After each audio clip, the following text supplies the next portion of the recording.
네, 하나님 말씀 함께 보겠습니다. 구약성경 룻기 4장 13절에서 22절까지 말씀입니다.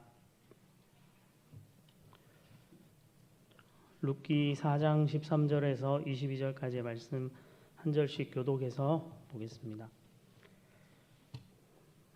이에 보아스가 룻을 맞이하여 아내로 삼고 그에게 들어갔더니 여호와께서 그에게 임신하게 하심으로 그가 아들을 낳은지라.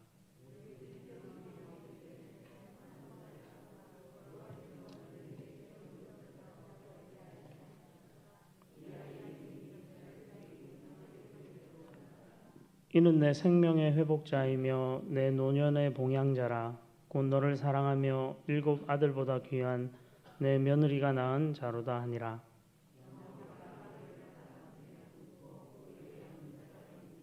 그의 이웃 여인들이 그에게 이름을 지어주되 나오미에게 아들이 태어났다 하여 그의 이름을 오벳이라 하였는데 그는 다윗의 아버지인 이새의 아버지였더라.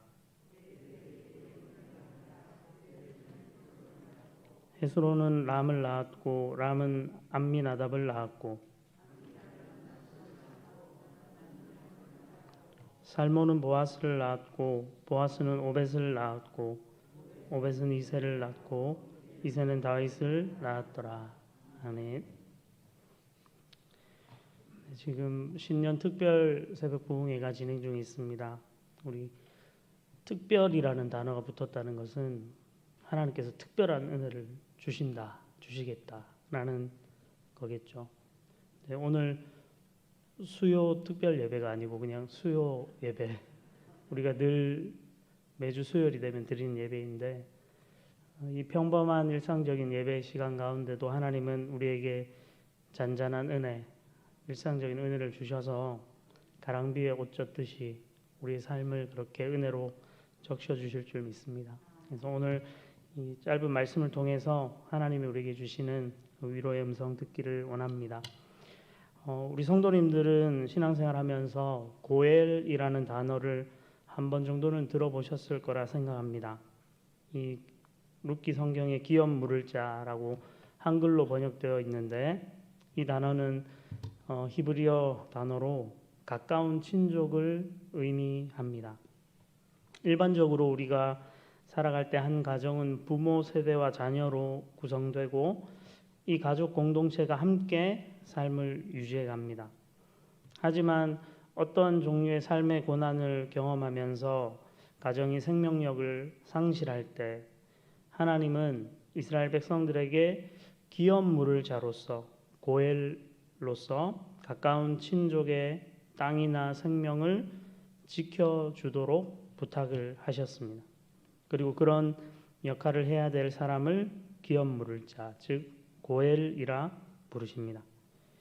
이 나오미의 집안은 우리가 잘 아는 것처럼 남편 엘리멜렉과 2 아들이 흉년을 피해 갔던 이방 땅 모압에서 모두 죽어버리고 며느리 룻과 고향 베들레헴으로 돌아오게 되면서 시작됩니다.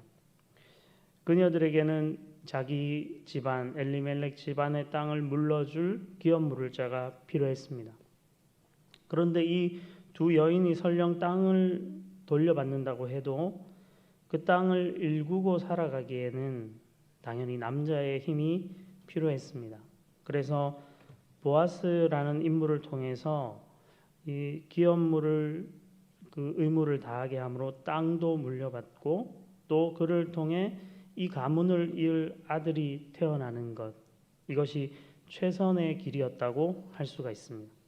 그런데 하나님은 바로 그 한 가지 방법, 이 보아스라는 사람을 통해 기업 물을 자의 사명을 다하게 하심으로써 땅도 물러주고 또 아들도 태어나게 되는 복을 허락해 주십니다. 오늘 13절 본문이 그렇게 말하고 있습니다. 이에 보아스가 룻을 맞이하여 아내로 삼고 그에게 들어갔더니 여호와께서 그에게 임신하게 하심으로 그가 아들을 낳은지라. 이렇게 성경이 기록합니다.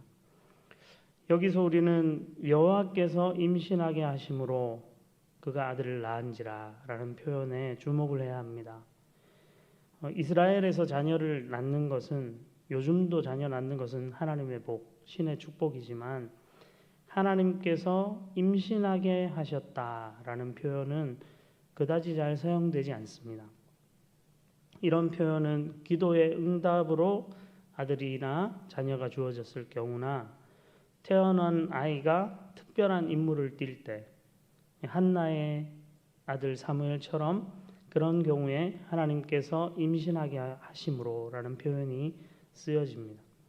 그러니까 이 아들, 지금 보아스와 룻 사이에 태어난 아들은 무언가 하나님께서 특별하게 태어나게 하신 아들이라는 거죠. 이 아들은 보아스와 룻 사이에서 태어난 아이입니다.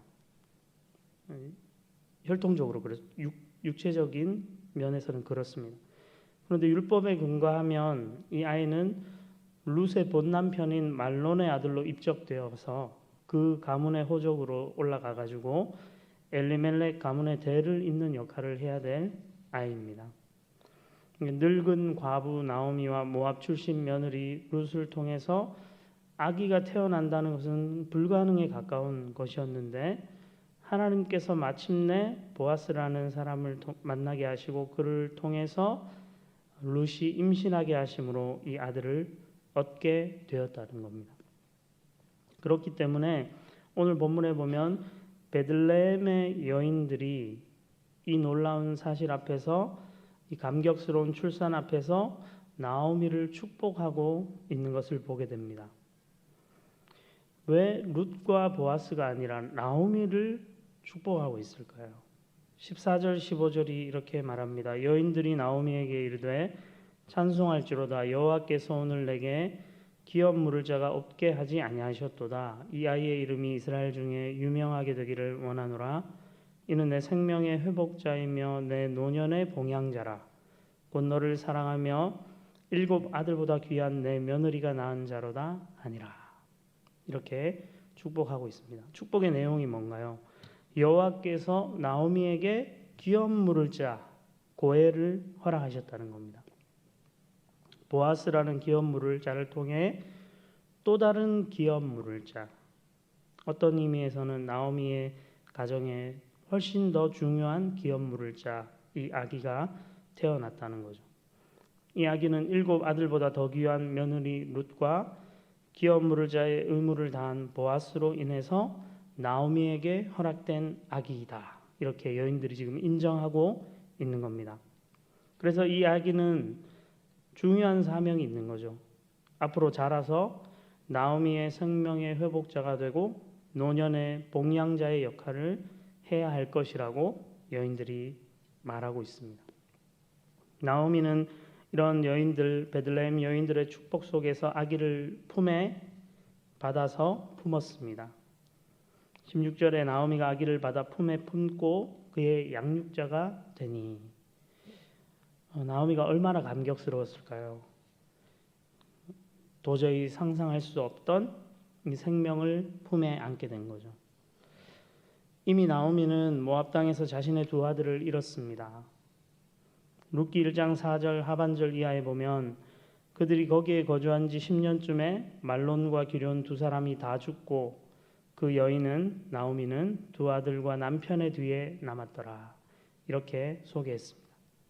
우리말 성경에는 이 말론과 기럨을 2 아들이라고 부르고 있지만 사실 여기에 쓰인 단어는 오늘 나오미가 품에 품은 아기라는 이 단어와 똑같은 단어입니다.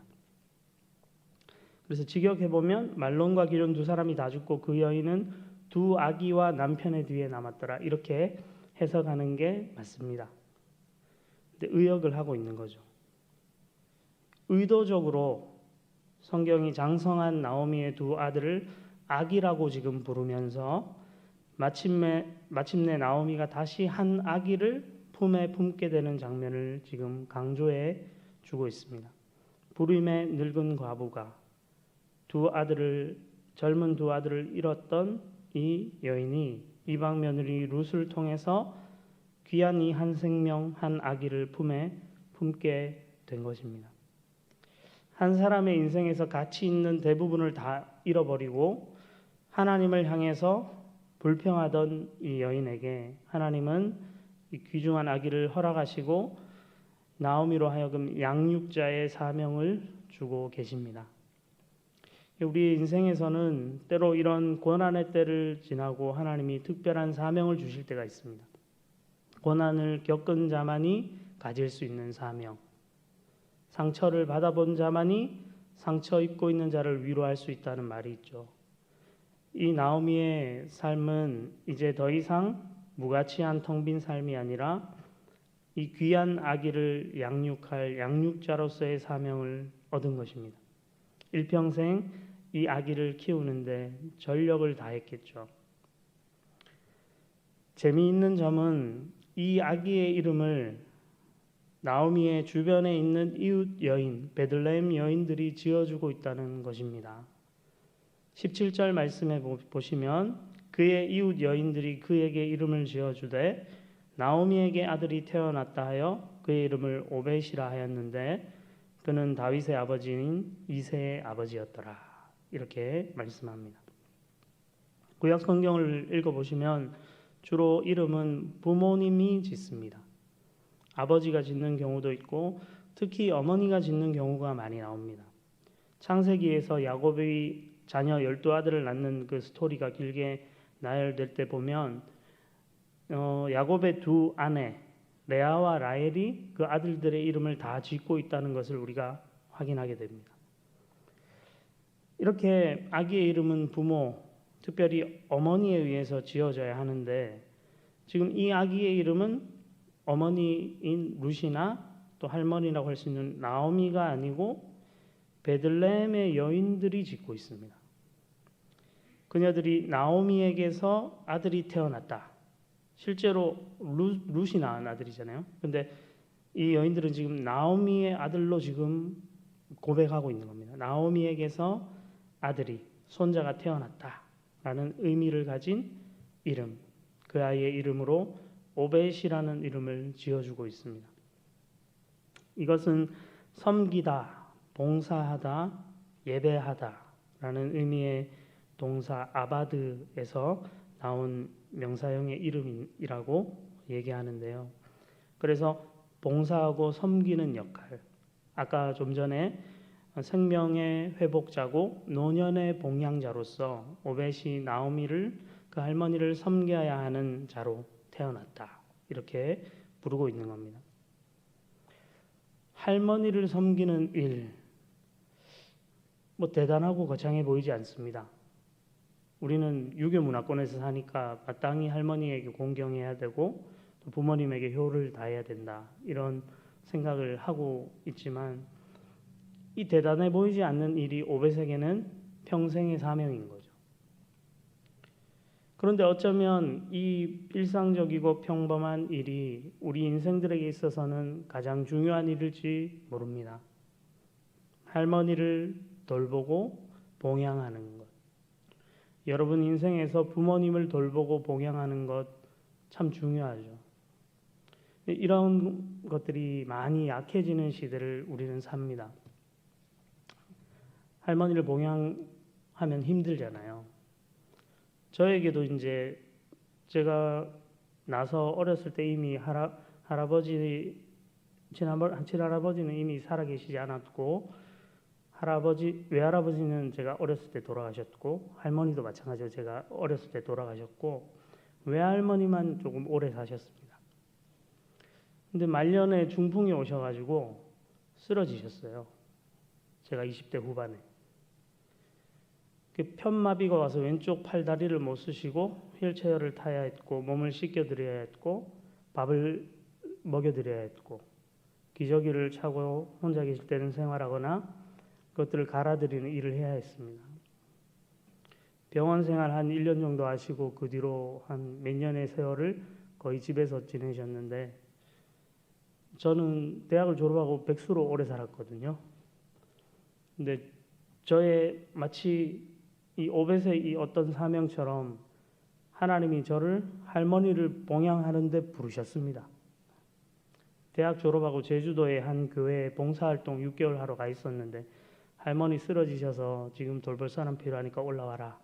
4개월만 있다 제가 올라왔어요. 그 뒤로 제가 할머니 돌아가실 때까지 저희 집에 거의 대부분을 모시고 지냈는데 정말 힘들었습니다.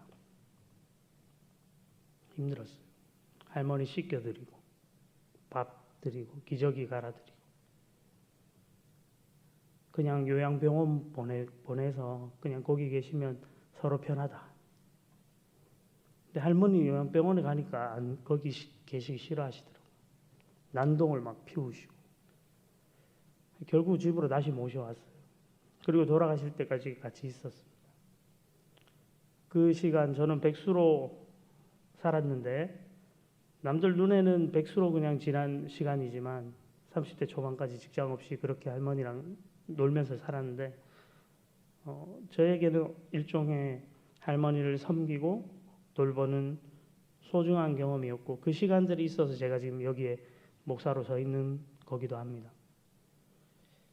이처럼 평범한 삶, 할머니를 돌아보고 부모를 섬기는 이 평범한 일상으로 때로 하나님은 우리를 부르고 계신지 모릅니다.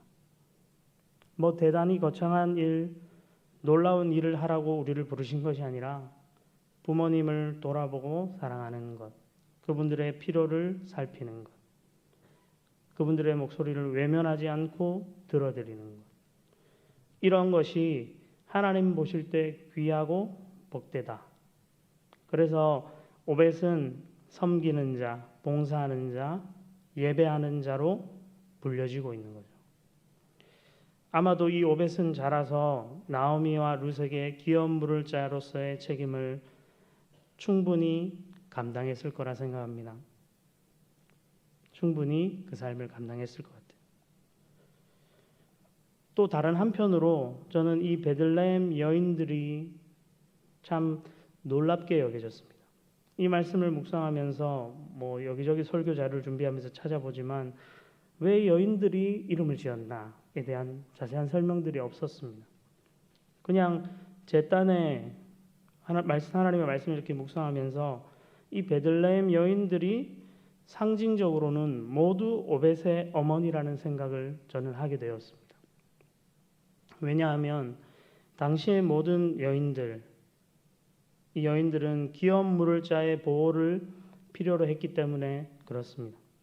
여성이 약하고 무능해서가 아니라 고대 사회에서 여성이 가져야 할 그 어려움들, 흉년으로, 질병으로, 전쟁으로 여러 위험 속에서 많은 여인들이 실제 과부로 남게 될 가능성이 현저했기 때문에 이 베들레헴 여인들은 나오미의 삶을 지금 바라보면서 여호와 하나님이 귀업 물을 자를 이 나오미의 삶에 허락하시는 이 은혜를 마치 지금 자신의 일처럼 경험하고 있다고 저는 생각을 했습니다.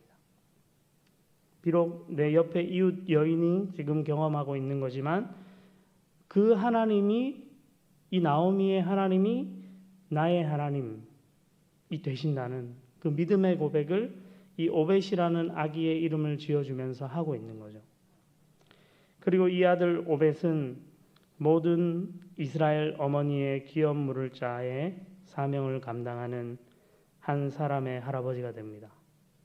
그가 누군가요? 바로 다윗이죠. 22절 말씀에 이 짧은 한 절이 이렇게 룻기를 마치고 있습니다. 오벳은 이새를 낳고 이새는 다윗을 낳았더라. 몇십 년의 시간이 필요했겠죠. 오벳이 이새를 낳고 이새가 다윗을 낳기까지. 이 몇십 년의 시간을 이 짧은 이 한 문장의 말씀으로 맺고 있습니다. 이것은 무슨 의미를 가지고 있는 걸까요? 베들레헴의 여인들뿐 아니라 이스라엘 공동체 모두를 위해서 하나님은 이 아기 오벳의 집에서 다윗이 태어나게 하셨다는 겁니다. 여호와 하나님께서 오벳을 통해서 이스라엘의 기업 물을 자로서의 그들의 생명을 지키고 보호할 자로서의 사명을 감당할 다윗을 주시겠다는 의미입니다. 보아스라는 기업 물을 자를 통해서 오벳이라는 기업 물을 자가 나게 하시고 마침내 다윗이라는 이스라엘 공동체 전체의 기업 물을 자, 이스라엘 공동체에서 죄와 악함과 또 고난 속에서 힘들어하는 자들을 구원해낼 그 다윗을 하나님이 허락하시겠다는 약속입니다. 그래서 외적으로는 보아스와 오벳, 다윗 같은 인물들이 기업 물을 자로서 자신의 역할을 하고 있는 것처럼 보이지만 실상 진정한 고엘은 이스라엘의 진정한 기업 물을 자는 여호와 하나님이시라고 룻기는 이야기하면서 마치고 있는 것입니다. 역사서를 보면 하나님을 향해서 이스라엘의 고엘이 되신다고 하는 대목을 찾기가 어렵습니다.